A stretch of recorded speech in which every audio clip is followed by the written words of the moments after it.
रब्बे कायनात ने साफ ऐलान कर दिया, कुल इन्नल मौत अल्लज़ी तफिर्रून मिन्हु फइन्नहु मुलाकीकुम सुम्मा तुरद्दून।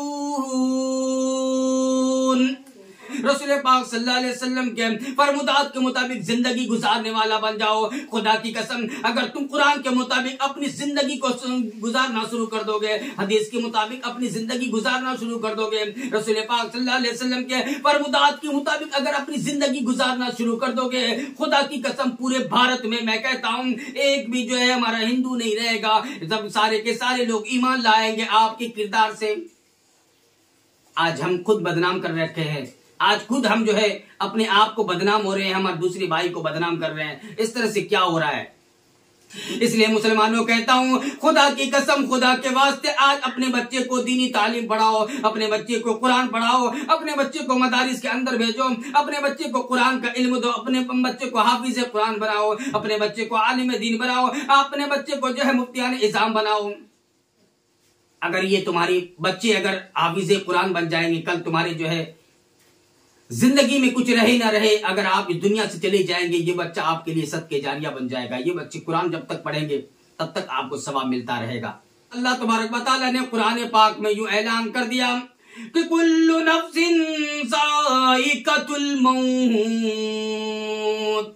कि जो है मौत से कोई नहीं भाग सकता। अमीर हो या गरीब हो, महलों में जिंदगी गुजारने वाला हो या फूस की झोपड़ी में जंगल बयाबान में रहता हो या आबाद मकामात पर, मौत किसी को नहीं छोड़ेगी। चाहे कितने बड़ा ताकतवर बन जाए, अमीर आदमी बन जाए, कबीर आदमी बन जाए, मुखिया जी हो या सरपंच साहब हो या कोई एमएलए साहब हो या प्रधानमंत्री हो, कोई दुनिया में नहीं रहेगा। क्योंकि सबका एक वक्त मुकर्रर है और उसी वक्त पर सबको मौत आएगी। चाहे हवाई जहाज पर हो, चाहे एरोप्लेन के अंदर में बैठा हो, चाहे एसी रूम में बंद हो या शीशे की मकान में बंद हो, या जो है जब भाषण करते हुए जो है मौत हो, जब उनका वक्त पुर जाएगा, जब उनका वक्त आ जाएगा, वह हर इंसान अपनी वक्त में मरता है, ना एक साथ, ना एक मिनट आगे, ना एक मिनट पीछे जाएगा। कोई इंसान उससे बच नहीं सकता, मौत को कोई चकमा नहीं दे सकता, मौत को फरिश्ते को कोई धोखा नहीं दे सकता, मौत के फरिश्ते को कोई टाल नहीं सकता। अगर ये रिवाज अगर होता, अगर लेन देन का मसला होता, अगर घूस का मसला चलता मौत के फरिश्ते के पास, जिब्राइल अलैहिस्सलाम के पास, अगर घूस का कारोबार होता, घूस का खेती होता, अगर घूस से उनका लेन देन का मसला होता, तो इस दुनिया में एक भी गरीब नहीं रहता। क्योंकि अमीर लोग कुछ घूस देकर के अपनी जान बचा लेते और मैं कहता मेरे बदले में फला गरीब को लेके चले जाओ, मैं तुझे इतना पैसा देता हूं। आज गरीब लोग चले जाते। इसलिए मौत से इंसान, मलकुल मौत के आगे किसी की बस नहीं चलती है। मलकुल मौत के बाद के सामने किसी के जो है लेन देन का मसला नहीं होता है, कोई घुस का मसला नहीं होता है। क्योंकि कुरान में पाक में रब्बे कायनात ने साफ ऐलान कर दिया, कुल इन्नल मौत अल्लज़ी तफिर्रून मिन्हु फइन्नहु मुलाकीकुम सुम्मा तुरद्दून।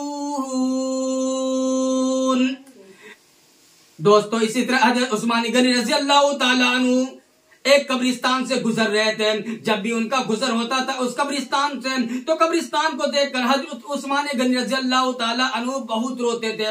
इतना रोते उनका रेशे मुबारक जो है आंसुओं से भीग जाता था, उनके कपड़े रोने की वजह से भीग जाता था, उनके जो है पूरा जो है लिबास उनका जो है आंसुओं से तर हो जाया करती थी। तो अल्लाह के रसूल से जो है हज़रत उस्मान रज़ी अल्लाह तआला अन्हु से किसी ने पूछ लिया, ए उस्मान गनी, मैं जब भी देखता हूँ आप इस कब्रिस्तान से गुजरते हैं, हमेशा कब्रिस्तान को देख कर रोने लगते हैं, बिलखने लगते हैं, आपके जो है आंखों से आंसू जारी होता है और इस कदर रोते हैं आपका पूरा कपड़ा भीग जाता है, क्या वजह है? हज़रत उस्मान गनी रज़ी अल्लाह तआला अन्हु ने साफ फरमाया कि इन्नमल क़ब्रु रौज़तुम मिन रियाज़िल जन्नह औ हुफ़्रतुम मिन हुफ़्रिन नार, कि कब्र जन्नत की बागों में से एक बाग है या जहन्नम की गढ़ों में से एक गढ़ा। इंसान का अमल ही सबसे अच्छा अमल और सबसे अच्छी करतूत है। इंसान का अमल ही उनके कब्र को जन्नत का बाग या दोज़ख का गढ़ा बनाता है। एक बार रसूल पाक सल्लल्लाहु अलैहि वसल्लम तमाम सहाबा के साथ बैठे हुए थे। आखिरी वक्त था, रसूल पाक सल्लल्लाहु अलैहि वसल्लम बीमार चल रहे थे। तमाम सहाबा के सामने खुतबा फरमा रहे थे। इस तरह बयान किए, अल्लाह के रसूल ने जितने लोग उस मजलिस में बैठे हुए थे तमाम के तमाम सहाबा रोने लगे, आंखों से आंसू जारी हो गए, कोहराम बरपा हुआ, सबके जो है बिन धारे मार मार कर रोने लगे। उनमें से एक साहबी आते हैं, पीछे से देखते हैं कि मजमा के अंदर कोहराम बरपा है, तमाम के तमाम लोग रो रहे हैं। आखिर क्या बात है, क्या परेशानी है, क्या दुख है? आखिर अल्लाह के रसूल ने क्या इरशाद फरमा दिया जिसकी वजह से तमाम के तमाम सहाबा रो रहे हैं? क्या वजह है? वो शख्स बगल वाले से पूछ रहे हैं, क्या बात है, क्या परेशानी है? अल्लाह के रसूल ने आखिर क्या इरशाद फरमा दिया जिसकी वजह से तमाम के तमाम लोग रो रहे हैं, धारे मार मार कर सिसक रहे हैं? आखिर क्या वजह है? वो शख्स कहने लगा, अल्लाह के रसूल ने साफ ऐलान कर दिया। अल्लाह के रसूल ने फरमाया, क़दूया इलैया अन्नकुम तुफ्तनून फिल क़ुबूर क़रीबम मिन फितनति दज्जाल, कि मेरी जानिब वही की गई है कि तुम लोग फितने दज्जाल से पहले फितने कब्र में मुब्तला किए जाओगे। दोस्तों, कोई दिन ऐसा नहीं गुजरता कब कब्र यह न कहती हो मैं मिट्टी का घर हूं, मैं तन्हाई का घर हूं, मैं कीड़े मकोड़े का घर हूं।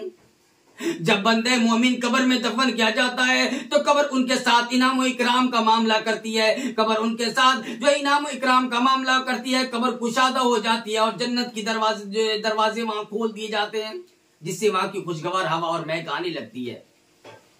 मुनकिर नकीर आते हैं, मुनकिर नकीर पूछते हैं कि तुम्हारा, जब लोग कब्रिस्तान आकर के मनो मिट्टी के नीचे लोग दबा करके बाहर चले जाते हैं, वापस घर आ जाते हैं, मन रब्बू का, तुम्हारा रब कौन है? माँ दीनू का, तुम्हारा दीन क्या है? माँ कुंत तकूलु फी हाजर रजुल मोहम्मद, तुम मोहम्मद सल्लल्लाहु अलैहि वसल्लम के बारे में क्या अकीदा रखते थे? पहला सवाल, अगर आप ये मरहला पास कर जाएंगे तो आपकी सारी मंजिलें आसान हो जाएगी।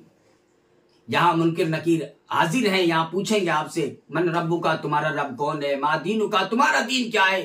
मा कुंत तक़ूलु फी हाज़र रजुल मोहम्मद, तुम मोहम्मद सल्लल्लाहु अलैहि वसल्लम के बारे में क्या अकीदा रखते थे?